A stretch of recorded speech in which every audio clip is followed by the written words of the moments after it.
20 million customers, Keem. And the finals are here, ladies and gentlemen. The 50th annual Mr. Olympia is live in Las Vegas tonight. I'm Dave Fair alongside Larry Pepe and a very familiar face joining us in the middle, Mr. Jay Cutler. How you doing, man? Good to see you guys. Great to see you, too. You are a four-time Mr. Olympia, so, of course, you are no stranger to the competition, and especially the finals. If you could, though, in your own words, just kind of put into words what the competitors are feeling as they're going into the finals tonight, how the anticipation is built after all of these months and months of work. Well, let's say they're about half more relaxed than they were last night because obviously you kind of have an idea how they did the prior night, and they kind of got to eat and drink a little bit. Maybe some off for diet doesn't really make a difference. It's kind of just to get their bodies back in tune, and of course hydrate themselves and create a little more. I think a little more fullness is the most important thing.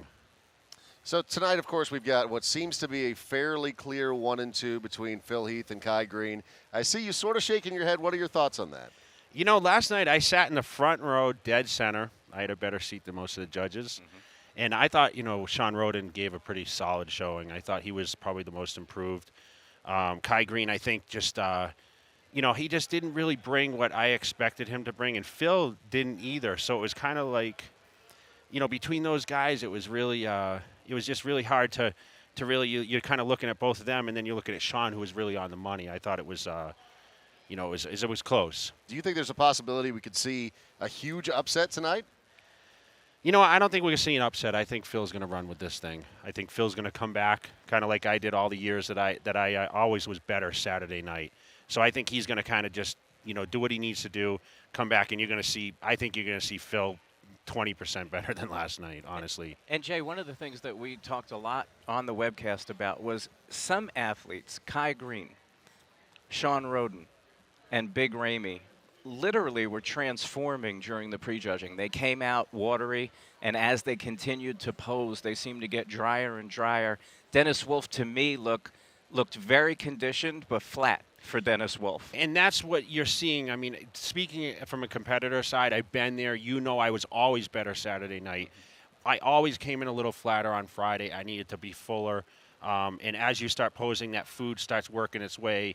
The body starts showing a little more. And I think that's why, Saturday you always show up better. You can fill up a little bit, dehydrate a little more, and then you're boom, right on the money. You have some time to improvise with that 24 hours. Yeah. What are your thoughts on the intensity between Kai and Phil? We almost saw a fight last night on stage. I thought it was going to go to blows. I mean, I kind of put myself in that position. I don't know what I would have done. I mean, honestly, I have to side with – I'm sitting back, and, of course I'm very friendly with Phil, and, I'm very neutral with Kai. But at the same time, I thought Kai was a little disrespectful. I mean, he flipped his hair onto Phil.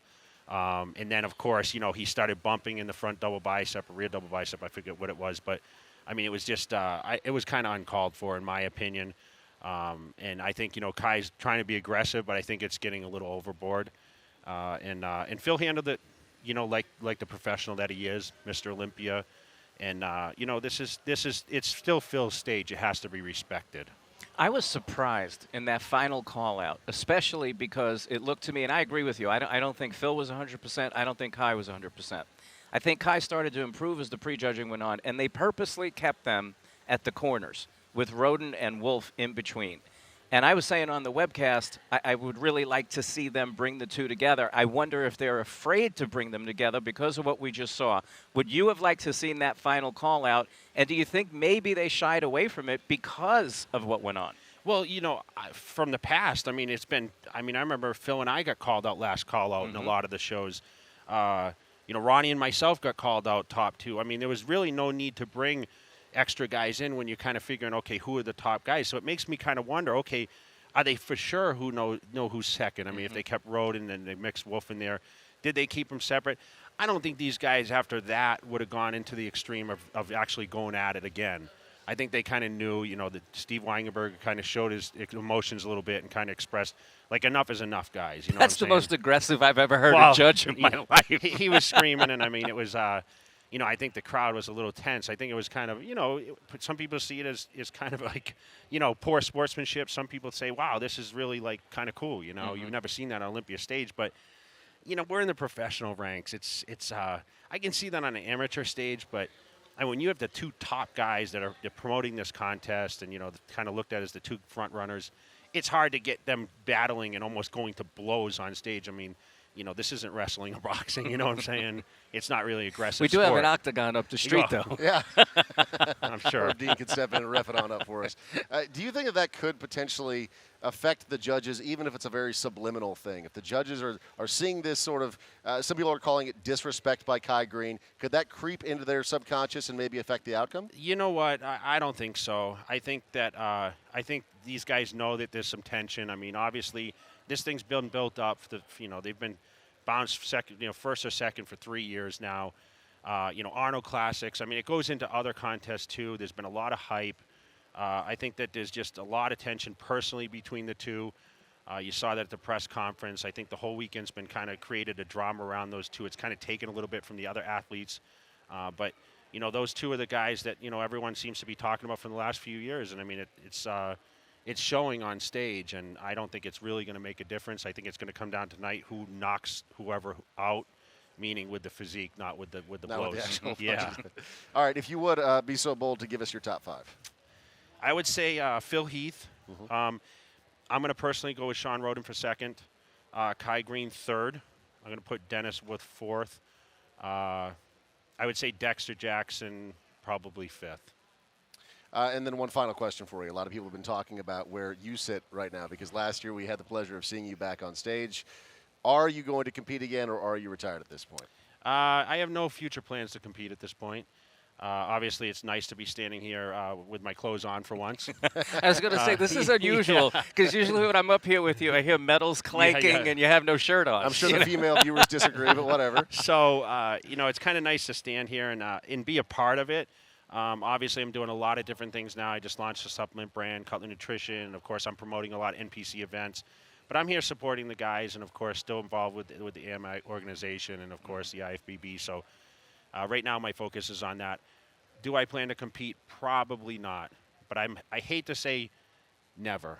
Does being here start to stir it up at all? You know what? I sat in the front row, and I was very happy doing that. Eating your cheeseburger, Watching. drinking You your know Budweiser. what? I do not miss the stress. I do not miss. You know what? I miss the crowd. Mm-hmm. Last night I accepted the award for new brand of the year, Bodybuilding.com, and I was like, wow, that crowd, that cheering. energy. I'm going out there in a sweater and everything, and then it's funny because it's like I went back, I missed that crowd, Jay Cutler, but it's kind of nice to be on the other side and just watching it. And did I miss it? Not one single bit. Even being at the expo, being surrounded by the adoring fans. Listen, I love the expos. I love the fans. They still think I'm the champ. Some people wish me luck for tonight. So and you don't correct them. You're like, thanks. Good luck. Sometimes it's easier just not to correct people. Good luck that you're going to compete in the Olympia. I mean, I saw the tweets. You see it all. I mean, you see it on social. I'm just like, thanks so much. Jay Cutler's going to win, and Phil Heath, Ronnie Coleman's going to be up there too, Now, that would be an upset, right? If Coleman won tonight, that'd be a big upset. Jay, thanks so much for your time, man. Really appreciate you. I appreciate you guys having me on. I appreciate all the fans out there still watching. You guys are in for a big show, so stay tuned. We'll talk more about the men's 212 as well as the men's open and some of the ladies' competition coming up in just a moment from the 50th annual Mr. Olympia live in Las Vegas. We'll be right back here on Bodybuilding.com.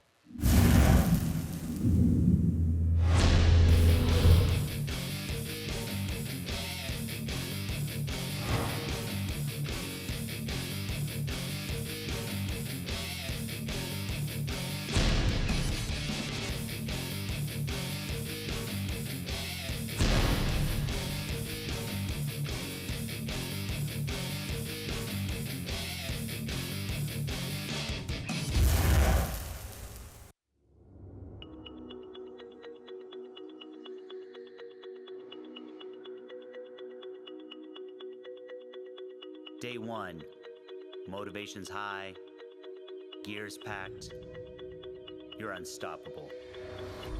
You lose fat, build muscle, transform, but it doesn't last.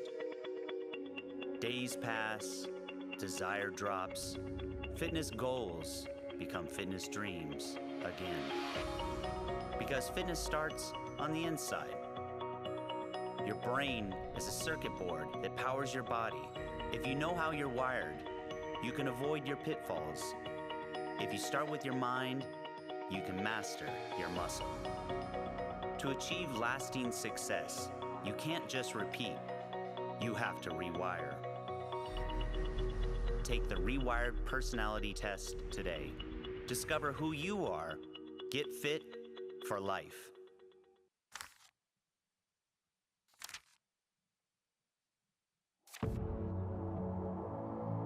If you're 30 days out of a wedding, if you're 30 days out of a show, if you just want to bring those abs in tighter because you've never really hit it, this program is going to show you how to get into your goal physique in 30 days. I'm going through 30 days of this program with you guys. Good morning. Holding your hand, walking you through it, showing you emotionally what it's like to go through this program. This one's tough, man. Showing you physically what it's like to go through this program. These are hard. We're gonna do TRX jumps. Look at this shirt. Working it, baby. Let's go.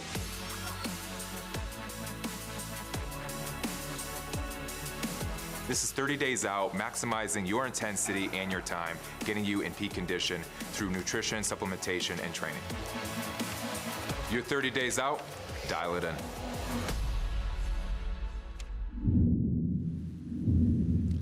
We are just minutes away from the finals getting underway here in Las Vegas for the 50th annual Mr. Olympia. I am Dave Farah. Joining me now on stage, we have Felicia Romero. Always a pleasure to see you, and Kathleen Tesori as well. Ladies, just to reflect on what we saw last night with some of the action that took place. You know, it's been almost 24 hours now. In case anyone missed the post show, we saw some really big historic moments. Let's start by talking about Iris Kyle. After winning her 10th full title here at Olympia, she decided to retire. What are your thoughts on Iris, her career as a whole, and then what you decided to do last night?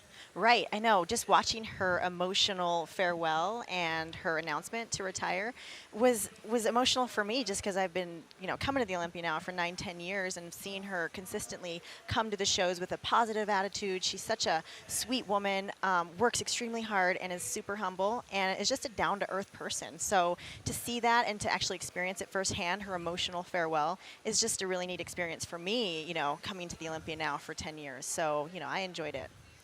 Yeah, I feel the same way as Felicia. I've been coming about 6 years, and she's always been a very sweet, down-to-earth person. She always gives the most emotional speeches on stage. So to be here for the 50th Olympia, her 10th win, and to be able to speak with her in person was pretty phenomenal. I was talking to some friends about it today, and the fact that she won her 10th full title and then decided that she was done was kind of the equivalent of like dropping the mic as you leave the stage, right. Because just like it's such a boss thing to do. Right, you just got to go out while you're on top. Yeah. Yep. I'm done. And then we also saw some new developments with ongoing winning competitors. Oksana, of course, in fitness, and then Ashley repeating in bikini. It was really very impressive to see these young ladies come back after great performances at the Arnold and then, of course, the Olympia last year, and then do it again this year. What were your thoughts on both those ladies starting their own legacies? Yeah, I mean, they both impress me just because they come to each show better and better, and that's hard to do. And we were talking about it last night. When you're on top, it's a lot harder to stay on top than it is trying to chase that first place person or that one who, keeps winning the shows. So it's impressive that they just keep bringing their great physiques. Oksana brings amazing routines every single time. The amount of creativity that comes into these routines is just amazing. So it's extremely impressive. And, hopefully they can stay up there and continue their legacy, but there's always going to be those competitors, trying to scramble to chase after. So it's really nice to see. Yeah, Oksana's been one of my favorites for so many years. I remember first watching her and not seeing her place as high as I thought to. I was a newbie to the sport. So it was good to see her on top at the Arnold and then again at the Olympia. And also, what was really fun was the rookie Janet. Yeah, Janet Leigh. That was really fun to see her because we watched her at the Arnold and knew she was a contender. And then to see her come on top at the Olympia was really exciting. Yeah, she has many years, some awesome, experiences. She's going to just continue to keep growing as a competitor. So, yeah. Earlier today, we saw men and women's physique wrap up, and there was a bit of an upset on the women's side, right? Oh, yeah. What happened? Although, it's crazy because, watching as a spectator and watching the physique, and, they have their favorites. Everyone has their favorites, and that's all, fine. But when you see the physiques on stage and when you see them being compared to one another, that's when weaknesses and flaws are, sort of stand out and exposed. And Juliana just had better muscle bellies. She was rounder, she was fuller, she had, more muscle. So I think it was well-deserved, definitely. I mean, Dana Land Bailey is an awesome physique. She has an amazing amount of fan base. So, but Juliana really, really brought that package. So you thought she gets the win and it's deserved. It wasn't an upset where everyone's going, what just happened? It was something that they got it right. It was fair, absolutely fair. Yeah, my phone lit up when that happened, but it definitely was fair. Yeah. Let's talk about women's figure that is being finalized tonight here on Saturday night at Mr. Olympia. We've got some pretty clear front runners. Who's in the running right now, and who are your early predictions? In the running, Nicole Wilkins and Candice Keene. Yep. Candice Keene. Candice Lewis is up there. We probably have her in that fourth or fifth spot, but Candice Keene and Nicole Wilkins are your two front runners. Nicole bringing a bigger package. I honestly, I love Nicole. I love her physique, but she is a lot more muscular than she's ever been. I really feel it's getting up there closer to, almost a little bit of a step down from physique, my opinion. Beautiful girl. I mean, Candice Keene always looks on point. Could have been a little sharper at prejudging in the glutes, hamstring area, but it's going to be really close. And I'm just excited to see how. I'm just ready. I want it to happen right now. I know. It's going to be exciting. So. Well, we're minutes away from not just that getting underway, but of course the 212 finals, and then of course the Open finals as well. $750,000 in total prize money up for grab in the men's finals. $250,000 going to the winner alone. So big money on the line tonight. Certainly exciting times as the whole community comes together. We certainly appreciate you watching. We'll be right back. Larry Pepe going to join me back on stage. We'll talk about the men's 212 and the men's Open. It's the Bodybuilding.com stream for Mr. Olympia, the 50th anniversary, live from Las Vegas. There's a moment when you must decide. A moment when you know that you've given it everything you have, pushing your body and mind to the limit of what is possible, becoming what others thought was impossible. And that's the moment you push further. It's a push fueled by the all-new NO Explode, the original pre-workout igniter, now re-engineered for explosive energy, enhanced endurance, and maximum performance.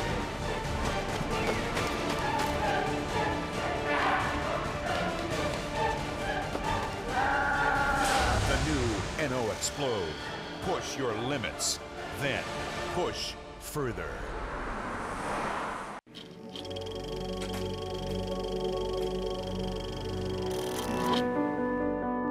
Not every legend is a myth. Some are flesh and blood. Some legends walk among us, but they aren't born, they're built. Legends are made from iron and sweat, mind and muscle, blood and vision, and victory. Legends are champions. They grow. They win. They conquer. There's a legend behind every legacy. There's a blueprint behind every legend. I'm Arnold Schwarzenegger. This is my blueprint.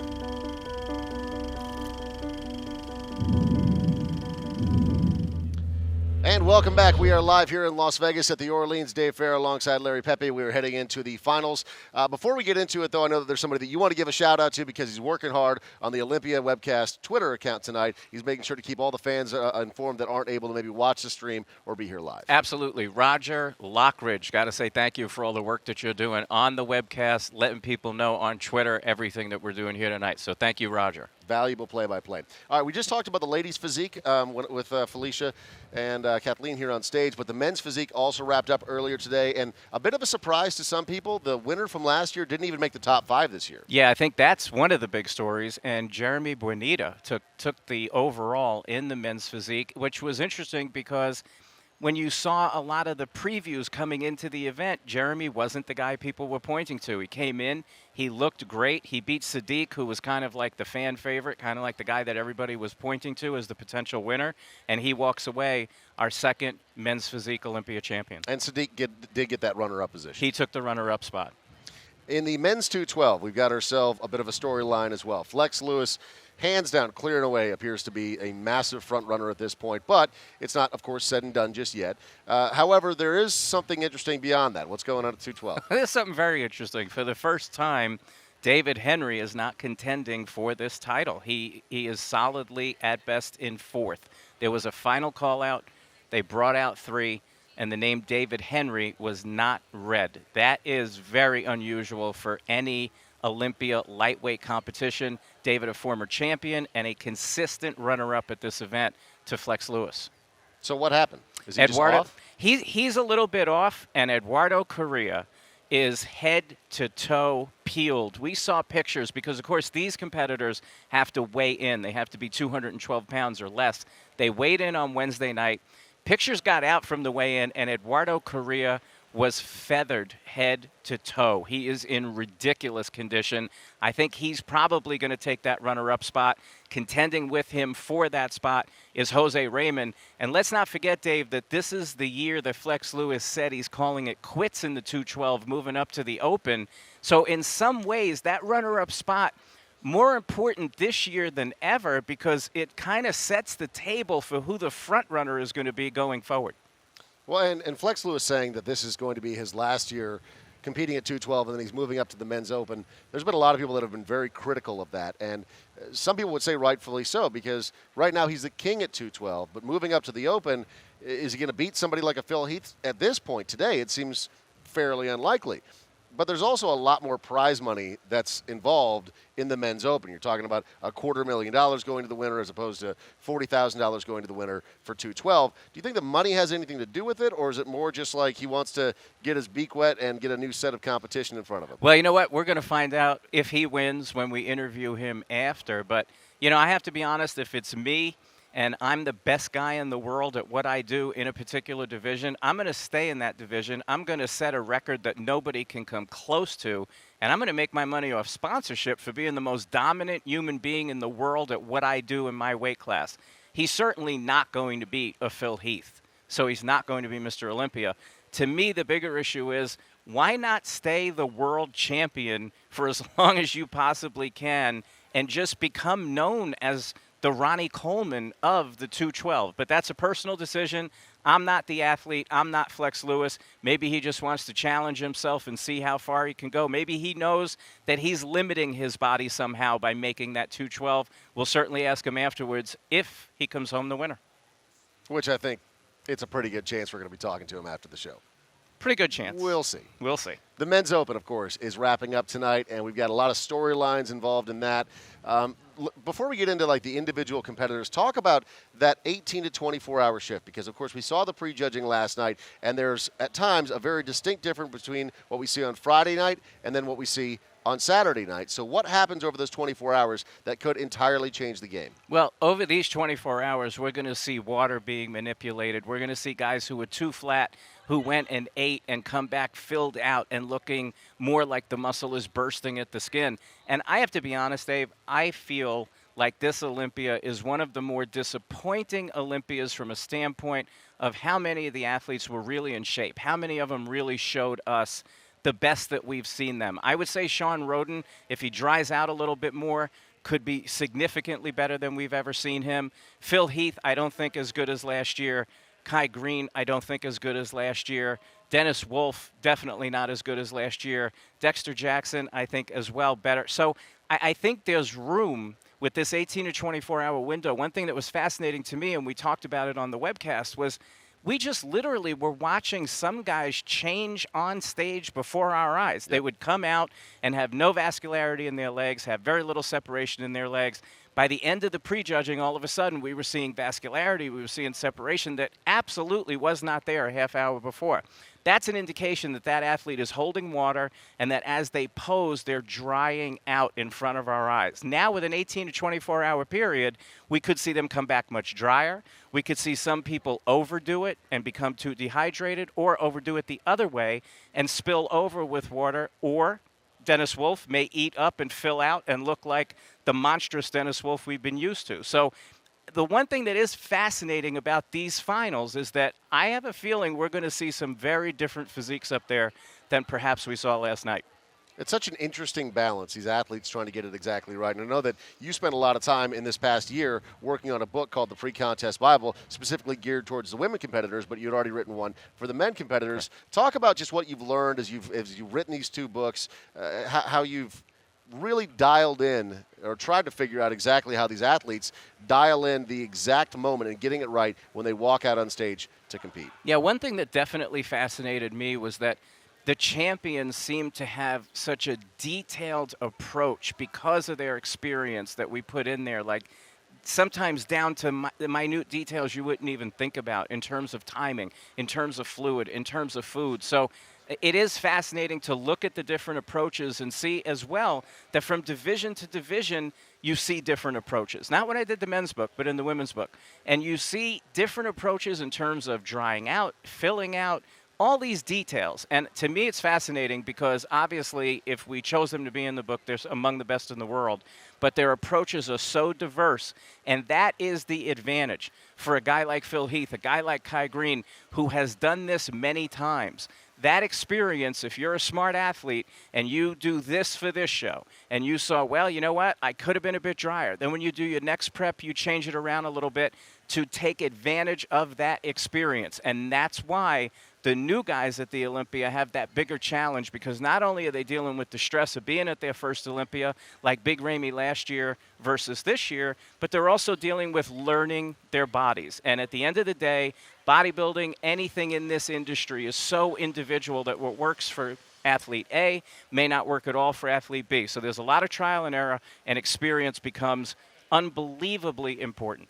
Let's talk about some of the specific competitors that are going to be on stage tonight for the Men's Open, vying for that top prize of $250,000. Of course, Phil Heath, who is the reigning champion right now, seems to be the clear front runner.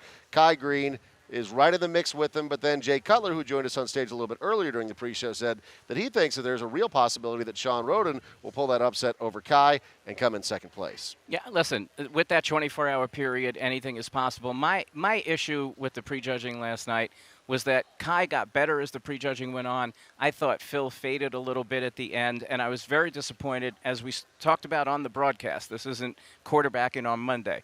We said right then, I hope that they pull Kai and Phil together, because that seems like the comparison that you would want to see at this point in the prejudging. Kai was drying out, and it would have been interesting to see them next to one another. But we didn't see that comparison at the end, which is unusual, because if you go back to Olympias, when we had Jay standing here, he said, yeah, you know, they always brought me out with Phil. They brought me out with Ronnie, but they didn't do that. And in some ways, I can't help but think that they were concerned that maybe, just maybe, that heated rivalry would overtake the stage. And if you missed the prejudging last night, they almost came to blows at one point. There was, you know, Phil was standing there and Kai whipped his hair around, and then their feet touched, and there'd been a lot of jawing at the press conference the day before. It got so heated that one of the judges grabbed the microphone and was screaming at them at the top of his lungs to separate. They were jawing. It looked like it was getting really intense on stage. So the fact that they didn't put them together could really hurt Kai. If you say that Phil was fading and Kai was getting better,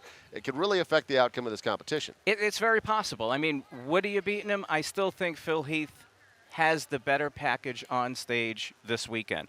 Do I think he nailed it? No. Do I think Kai nailed it? No. But at the end of the day, when you're a competitor and we're judging these things, it doesn't matter what you looked like last year. It doesn't matter that you're capable of better. What matters is, are you the best today? And last night, for me, Phil Heath was number 1, Kai Green was number 2, Sean Roden number 3, Dennis Wolf number 4, and Dexter Jackson number 5.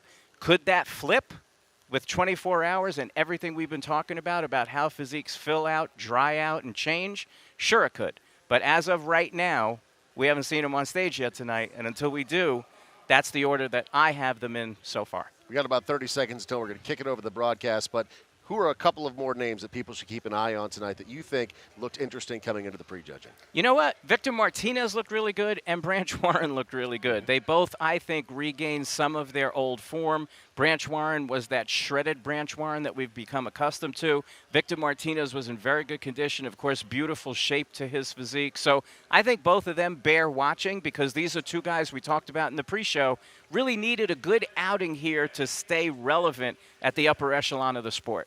We are set to go. The finals of the 50th anniversary of Mr. Olympia here in Las Vegas, set to get underway. We'll join you on the other side of the broadcast. That's Larry Pepe. I'm Dave Farah. Thanks so much for watching the official stream here on Bodybuilding.com. It's time to put before behind you